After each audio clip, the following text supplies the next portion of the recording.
Imagine waking up one morning to the sound of rain tapping against your window, a gentle rhythm that feels almost like nature's heartbeat. You sit there for a moment, staring at the ceiling, replaying fragments of your last relationship in your mind. It wasn't supposed to end this way, none of them ever are. Yet here you are again, caught in the same cycle, wondering how you ended up with someone who drained your spirit instead of nurturing it. How is it possible that despite your best intentions, despite all the lessons you swore you'd learned, you keep attracting the wrong people? The thought gnaws at you as you get out of bed, heavy and relentless. Is it bad luck? A curse? Or something deeper, something buried so far within you that you've never dared to confront it? The truth is unsettling.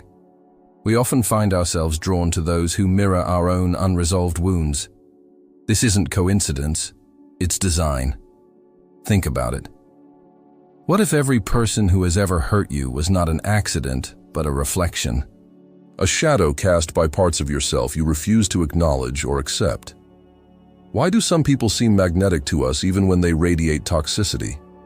Why do we chase after individuals who leave us feeling diminished rather than whole? And why does love, the most profound human connection, sometimes feel more like punishment than salvation? Consider this paradox. The very qualities that repel us in others often exist within ourselves. The selfishness, the insecurity, the neediness.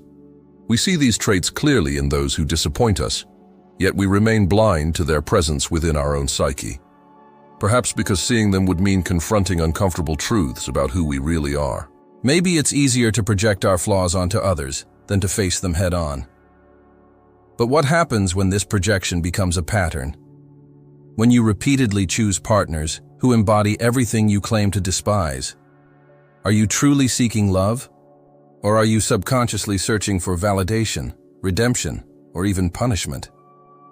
There's another layer to this mystery, one that cuts straight to the core of human existence. We live in a world obsessed with external fixes, self-help books, therapy apps, dating algorithms designed to pair us with the perfect match. But what if the problem isn't out there? It's in here, deep inside, where old wounds fester and unmet needs linger like ghosts haunting your subconscious. Carl Jung once said, "Until you make the unconscious conscious, it will direct your life and you will call it fate." Could it be that your repeated failures in relationships aren't random misfortunes but manifestations of a deeper inner conflict? That somewhere beneath the surface you're sabotaging your own happiness because you don't believe you deserve better? And then there's the question of desire itself. What drives you towards certain types of people over and over again? Is it attraction or addiction? Do you crave intimacy, or do you simply long for the thrill of chaos? People often mistake intensity for passion, mistaking the adrenaline rush of drama for genuine connection. But what if the real issue lies not in the kind of people you attract, but in the kind of person you've become? Have you allowed fear, shame, or unresolved pain to shape your identity in ways you can no longer recognize? If so, how do you begin to untangle this web of self-sabotage? What makes this phenomenon so maddening is its invisibility. You might swear you're doing everything right, setting boundaries, practicing self-care, meditating daily, but still the wrong people find their way into your life. They slip through the cracks of your defenses like smoke seeping under a door. No matter how hard you try to protect yourself, they always seem to break through. Why? Because the walls you build are external, while the breach occurs internally. Your mind betrays you before anyone else gets the chance. Now imagine standing on the edge of a vast, dark ocean. The waves crash violently against the shore, pulling debris back into the depths. Each wave represents a relationship, each piece of debris a shard of your broken trust. You watch as the tide carries away remnants of your past, leaving behind only emptiness. And yet, you continue to stand there, waiting for the next wave, hoping it will bring something different this time.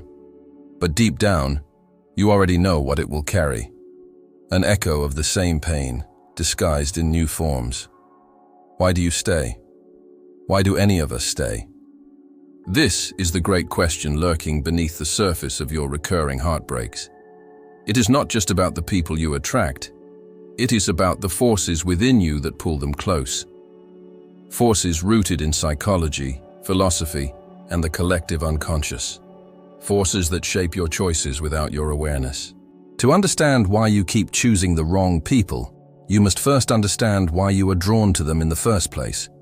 And to do that, you must descend into the labyrinth of your own soul, a journey both terrifying and necessary.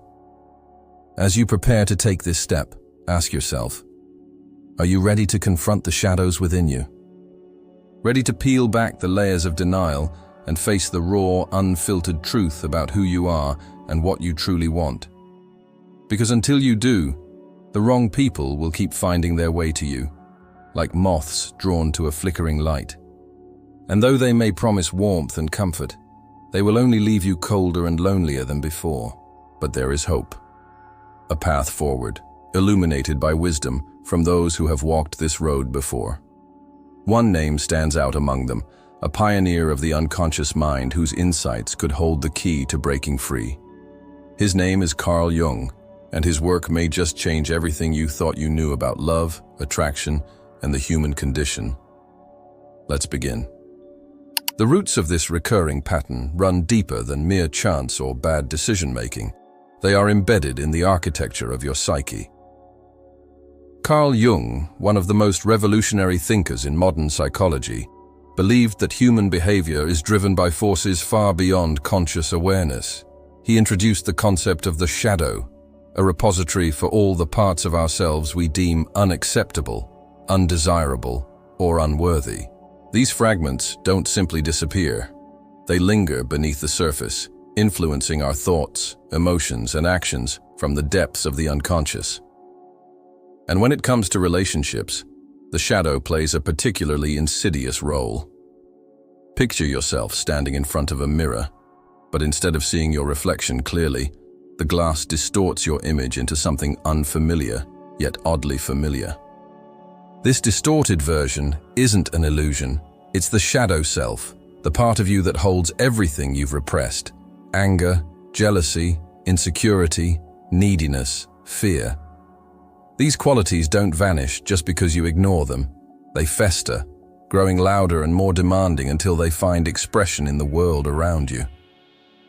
Often they manifest through projection, a psychological mechanism where we attribute our own unwanted traits to others. You might despise someone's selfishness, for example, without realizing that their behavior mirrors your own suppressed tendencies towards self-centeredness. But here is the twist. The shadow doesn't just shape how you perceive others, it also dictates whom you were drawn to. Think back to the people who have entered your life, especially those who left scars behind. Were they truly as different from you as you believed? Or did they embody exaggerated versions of the very qualities you refuse to acknowledge within yourself? Jung argued that we are magnetically attracted to individuals who reflect our shadow selves because they offer us an opportunity, albeit painful, to confront what we buried. In essence, every toxic relationship is a mirror held up to your soul, forcing you to see what you'd rather avoid. Yet the shadow isn't the only force at play. To fully understand why you keep attracting the wrong people, you must also consider the role of archetypes, universal patterns of behavior and personality that reside within the collective unconscious. Jung identified several key archetypes, such as the lover, the warrior, the caregiver, and the saboteur, each representing different facets of human experience. When these archetypes become imbalanced or distorted, they can sabotage your ability to form healthy connections. For instance, if your inner lover archetype is overshadowed by the saboteur, you may unconsciously seek out partners who validate your belief that love is dangerous or fleeting. Similarly, an overactive caregiver archetype might lead you to prioritize rescuing others over nurturing yourself, resulting in codependent dynamics that leave you emotionally depleted.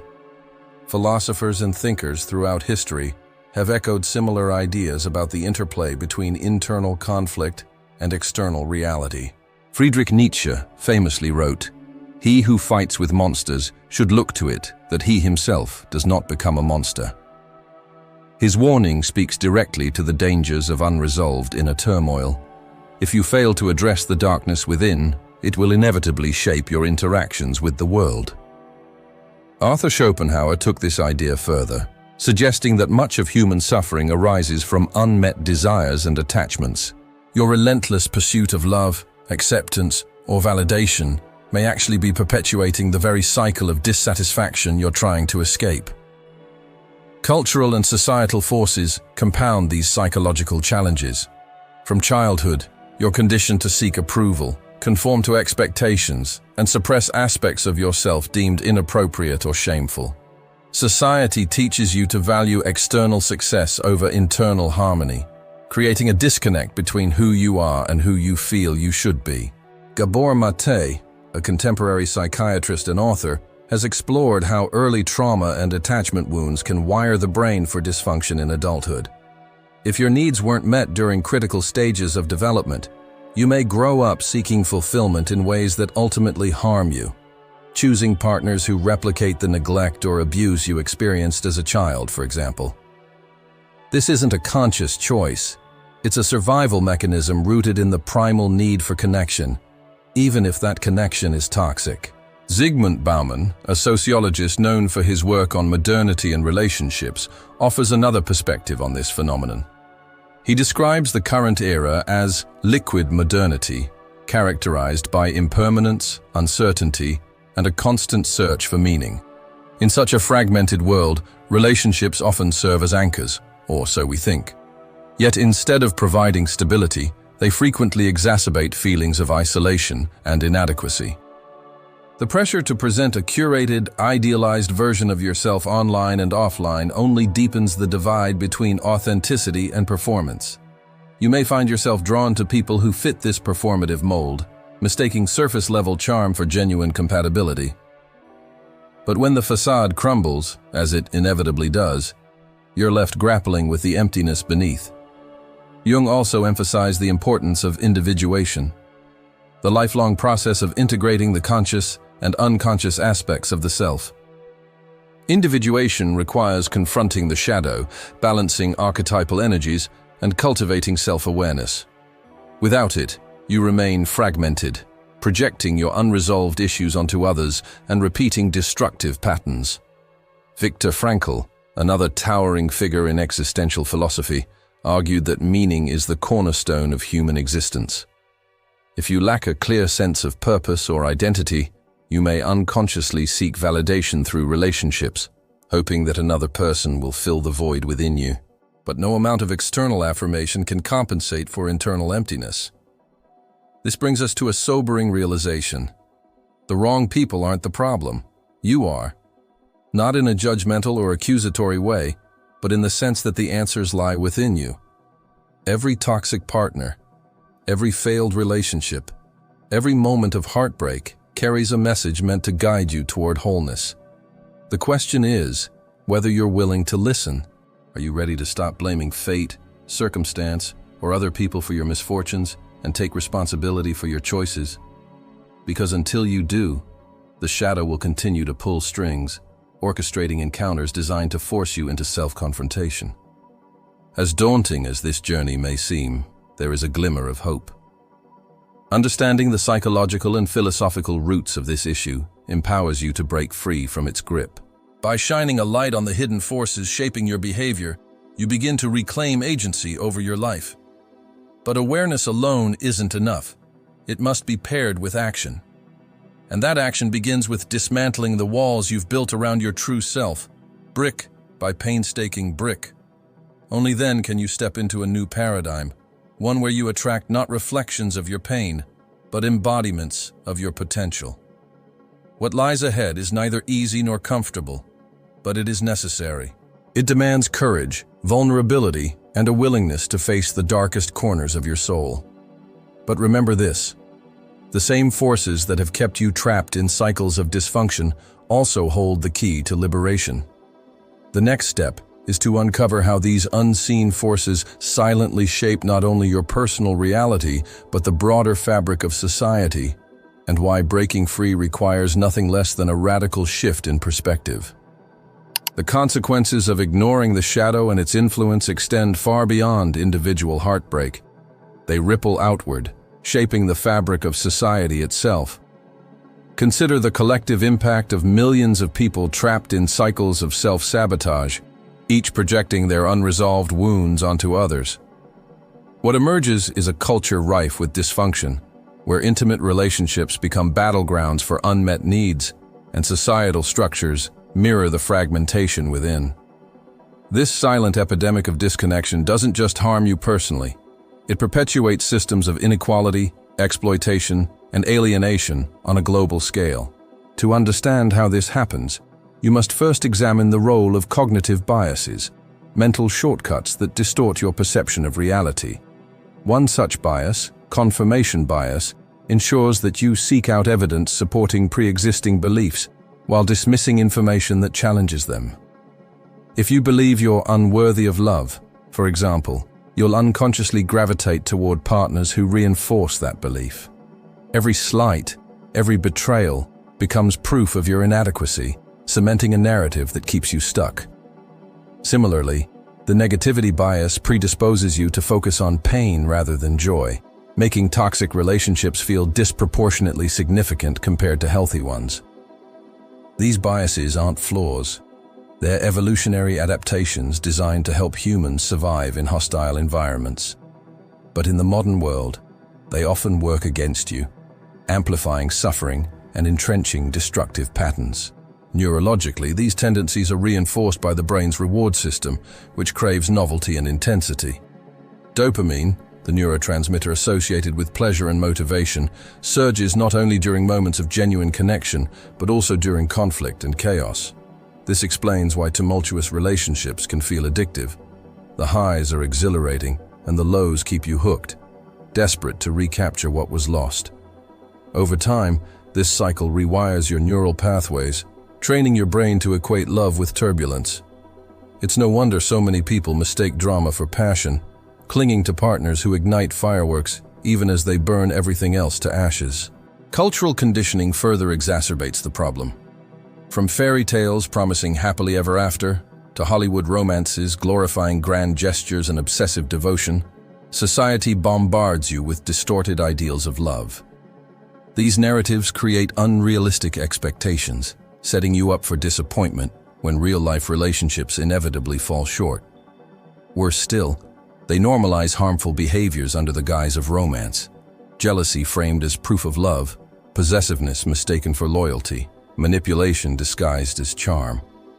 You absorb these messages without realizing it, internalizing scripts that dictate how you should feel and behave in relationships.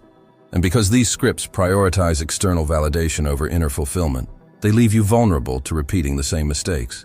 On a macro level, the consequences of this collective blindness manifest in ways both subtle and stark. Dysfunctional relationship dynamics spill over into workplaces, communities, and political systems, creating environments marked by mistrust, competition, and polarization. Leaders project their shadows onto nations, scapegoating marginalized groups to deflect attention from deeper societal issues. Citizens, burdened by their own unresolved traumas, either comply or rebel, but rarely unite.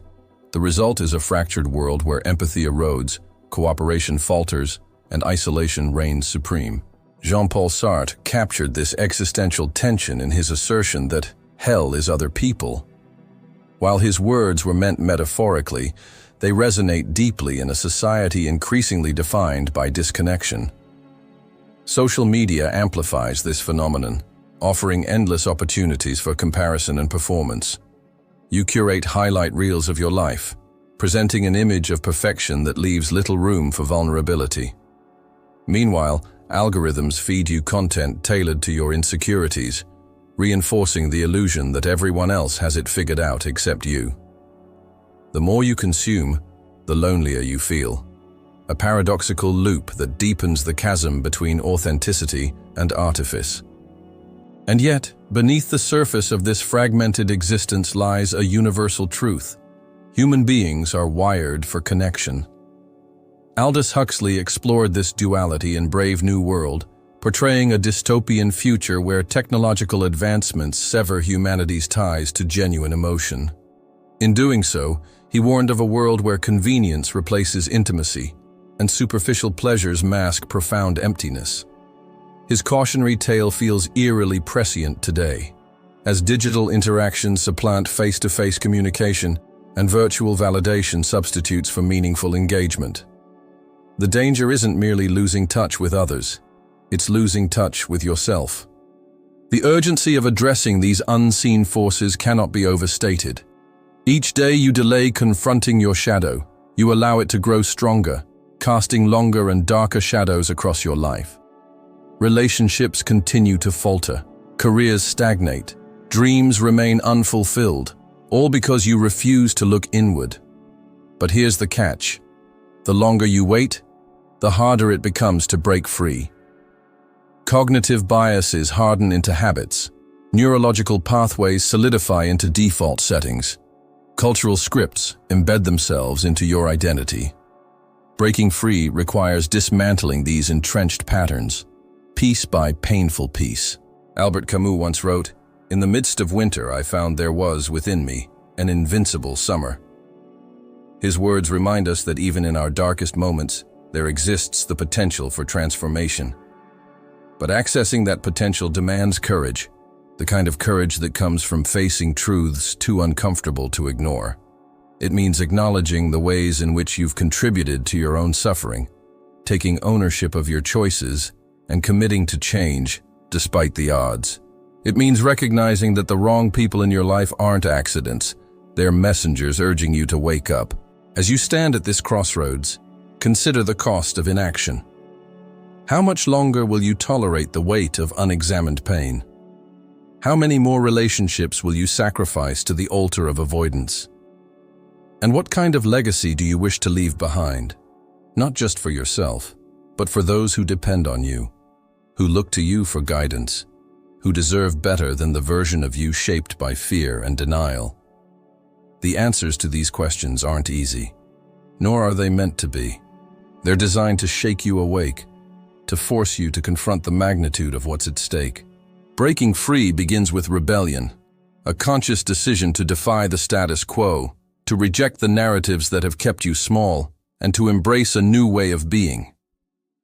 This rebellion isn't waged against others. It's waged against the parts of yourself that resist growth.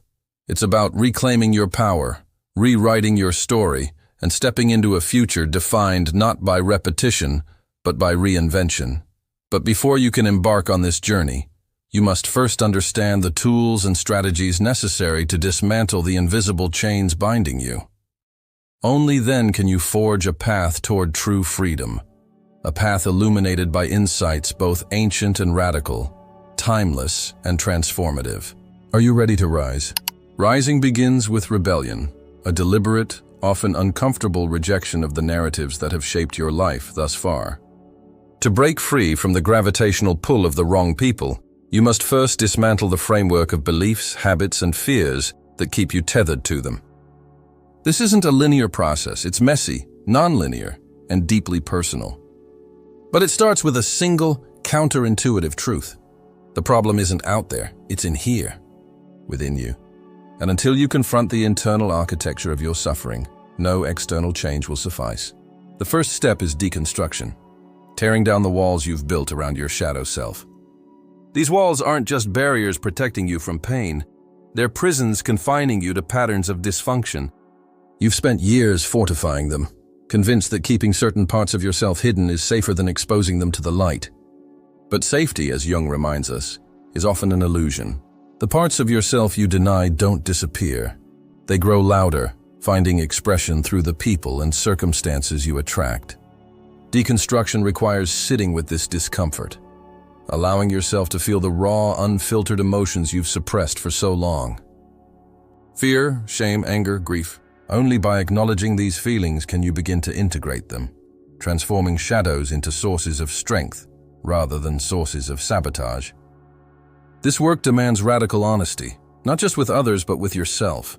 Ask the hard questions. What are you truly seeking in relationships? Validation? Control? Distraction from your own emptiness? Be ruthless in your inquiry, refusing to settle for surface-level answers. Often what we claim to want, love, partnership, connection, masks deeper, unconscious desires shaped by childhood wounds or societal conditioning.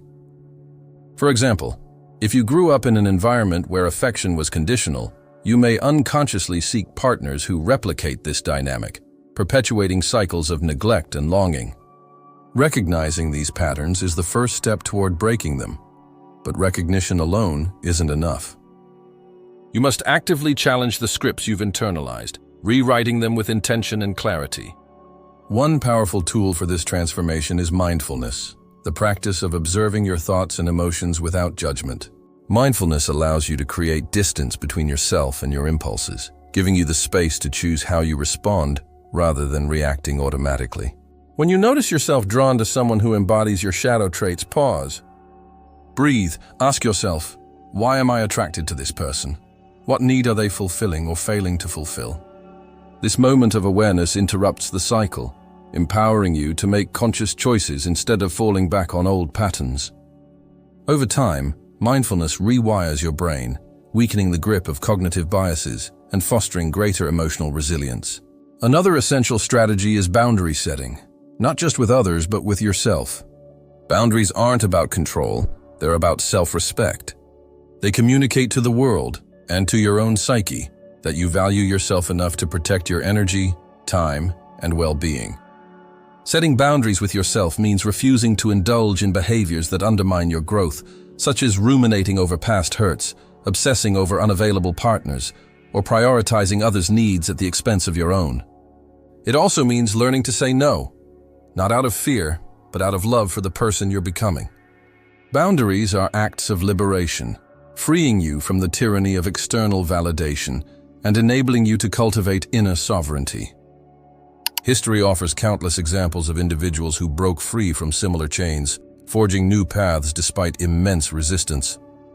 Consider Simone de Beauvoir, whose existential philosophy challenged traditional notions of gender roles and romantic relationships. She rejected societal expectations, choosing instead to define her own terms of engagement with the world. Her relationship with Jean-Paul Sartre exemplified this ethos, a partnership rooted in mutual respect, intellectual collaboration, and freedom rather than possession or dependency. While their arrangement might not suit everyone, its underlying principles hold universal relevance.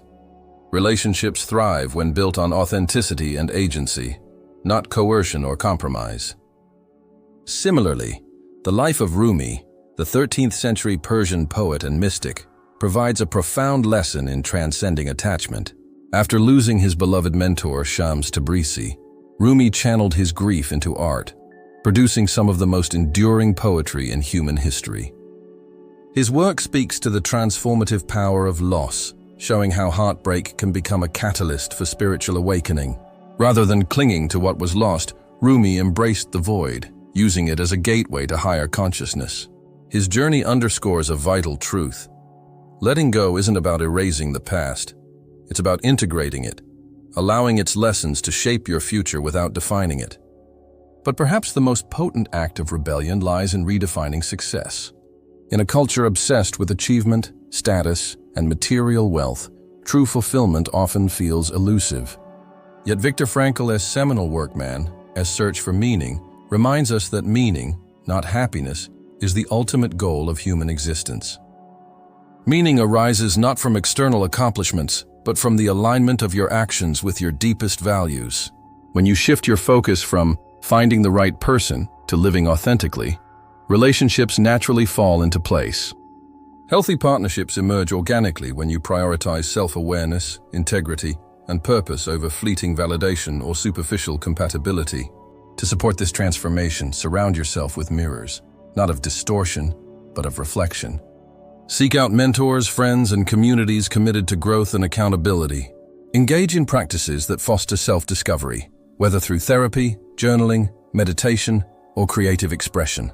Read widely, drawing wisdom from thinkers like Jiddu Krishnamurti, who emphasized the importance of understanding oneself before attempting to change the world. His teachings remind us that revolution begins within.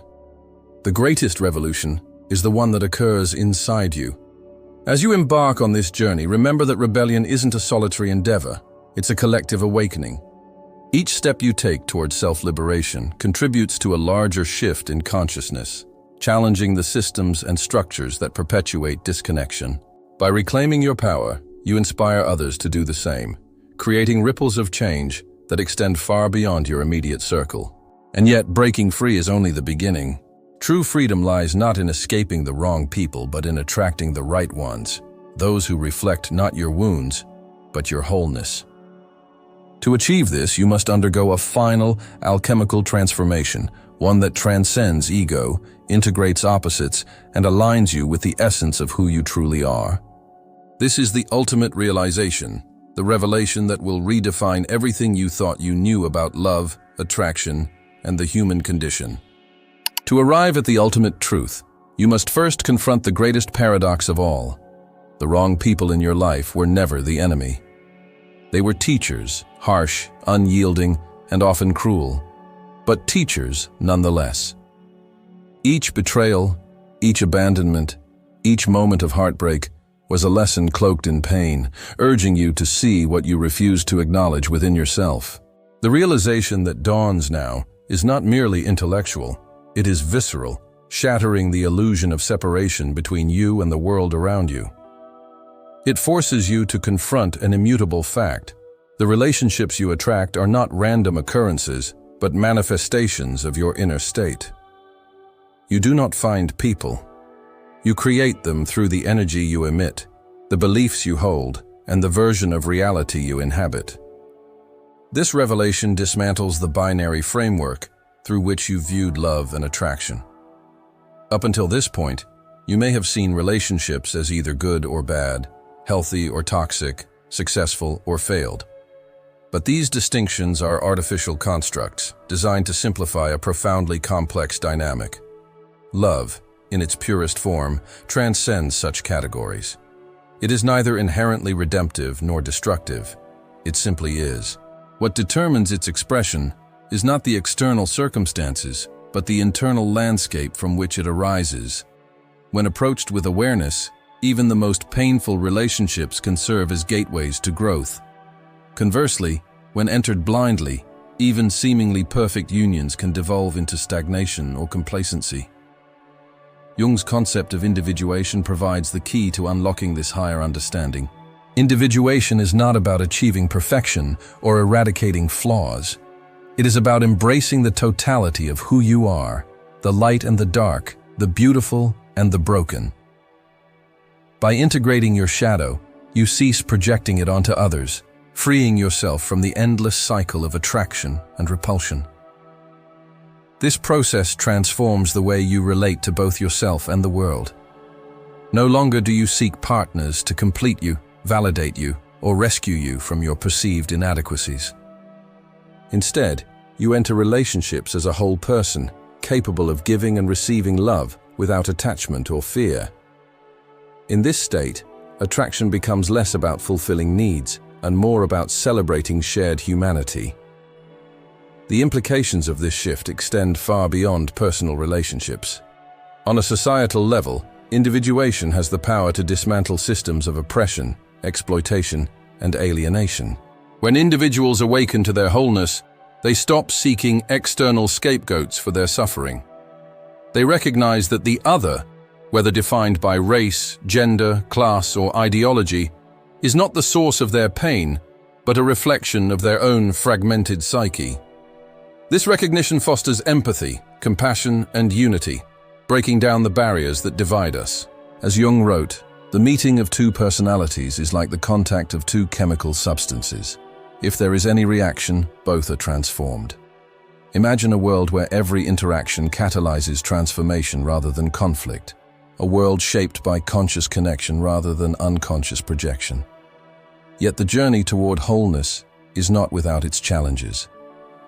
It requires confronting one of humanity's deepest fears, the fear of being truly seen. To integrate your shadow is to expose the parts of yourself you've spent a lifetime hiding, not just from others, but from yourself. This vulnerability feels terrifying because it strips away the armor of ego, leaving you raw and unprotected. But here lies the paradox. Only by surrendering this armor can you experience true intimacy. Intimacy, in its essence, is not about physical closeness or emotional dependency. It is about seeing and being seen without pretense or defense. It is about standing fully present in your authenticity, inviting another to do the same. Kierkegaard captured this tension beautifully when he described faith as a leap into the absurd. Similarly, embracing your wholeness requires a leap into uncertainty, a willingness to trust that the void you fear contains the seeds of your liberation. This leap is not made once but repeatedly, each time you choose self-awareness over denial, courage over comfort, love over fear. It is a practice, not a destination. And though the path may feel isolating at times, remember that you are part of something greater, a collective evolution toward consciousness. Every step you take contributes to this unfolding, rippling outward in ways you may never fully comprehend. As you embody this new paradigm, you begin to notice subtle shifts in your experience of reality. The wrong people no longer appear in your life, or rather, they lose their power to disrupt it. This isn't because you've erected impenetrable boundaries or mastered the art of avoidance. It's because you've changed the frequency at which you vibrate. Like tuning a radio to a different station, you've aligned yourself with energies that resonate with your highest potential. Those who once seemed magnetic now feel irrelevant, their presence unable to disturb your equilibrium. Meanwhile, the right people emerge naturally, drawn to the clarity and authenticity you radiate. These connections are not devoid of challenges. They are human after all, but they are rooted in mutual respect, growth, and purpose. Perhaps the most profound insight of all is this: love is not something you find outside yourself. It is something you cultivate within. The ancient Greeks understood this distinction, describing various forms of love, from eros, romantic passion, to agape, unconditional compassion. True love transcends the romantic ideal, encompassing all aspects of existence. It begins with self-love, not the narcissistic kind, but the deep, abiding acceptance of your inherent worthiness. From this foundation, love flows outward, touching every relationship you encounter. It transforms how you engage with the world, replacing judgment with curiosity, resentment with forgiveness, despair with hope. In the end, the question of why you kept attracting the wrong people dissolves into irrelevance. The answer was never about them. It was always about you, about the shadows you carried, the stories you believed, the wounds you nursed. And while the journey to uncover this truth may have been arduous, the reward is immeasurable. Freedom. Freedom from the chains of projection. Freedom from the tyranny of expectation. Freedom to live authentically and unapologetically. Now, as you stand on the threshold of this new reality, take a moment to breathe it in. Feel the weight lift from your shoulders, the fog clear from your mind, the warmth spread through your chest. You are no longer the prisoner of your past or the puppet of your fears. You are the architect of your future, the author of your story, the creator of your destiny. The wrong people will fade into memory, their lessons etched into your soul like scars that tell a story of survival and strength. And the right people? They will walk beside you, not to save you, but to celebrate the extraordinary person you've become. So go forth, not with answers, but with questions, not with certainty, but with wonder. For the journey does not end here. It evolves, deepens, expands, and in its infinite complexity lies the beauty of being human.